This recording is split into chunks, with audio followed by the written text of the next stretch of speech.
ایک خبر آئی کہ علی امین گنڈاپور نے ایم پی ایس کو بلایا اور کہا کہ آپ کو 1 ارب روپے فی ایم پی اے کو دیے جائیں گے، آپ اس بل میں ہمارا ساتھ دیں اور منسٹریز بھی دی جائے گی، تو پھر رد عمل آپ کا احتجاج کی صورت میں بھی ہو سکتا ہے اگر ممکنہ یہ ہوتا ہے معاملہ تو؟ دیکھیں،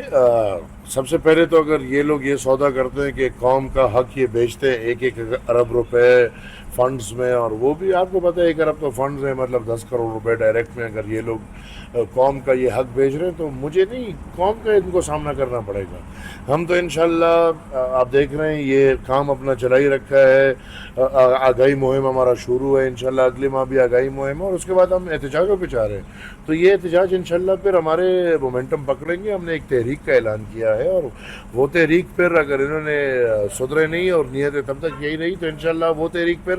اس بل سمیت پختونخوا کی اسمبلی کو بھی لے کر جائے گی، اور پھر صرف ادھر نہیں رکے گی، وہ اسلام آباد کا رخ کرے گی وہ تحریک، اور اسلام آباد سے ہمیں اپنا حق نہیں مل رہا۔ پچھلے 12 سال سے ادھر 18 امنڈمنٹ پہ عمل نہیں ہو رہا، NFC نہیں ہو رہا، لہٰذا پھر ہم انشاءاللہ اسلام آباد کا رخ کریں گے۔ ملک والے اپنا سوچیں، ہم نے بڑا ملک کا سوچ لیا ہے، لیکن اب ہمیں اپنے حق کا، میں نے جس طرح اس دن بولا کہ پاکستان کو بہت تکلیف ہے، پانی کا ان کو بہت مسئلہ ہے اور ان کو اپنا پانی چاہیے، اسی طرح ہمیں اپنے مائنز اینڈ منرلز کا بھی تکلیف ہے اور محبت ہے، اور ہم بھی چاہتے ہیں کہ ہمارے مائنز اینڈ منرلز پہ بھی حملہ نہ ابھی ہو۔ جو انڈیا اور پاکستان کے درمیان ایک تناؤ کا ماحول چل رہا ہے، پانی کی آپ نے بھی بات کی ہے، اصل جنگ پانی کے اوپر خدشات ظاہر کیے جا رہے ہیں، تو کیا سمجھتے ہیں کہ یہ جنگ ہو سکتی ہے یا پھر یہ صرف انڈیا کی جانب سے گدڑ بپ؟ دیکھیں، میں تو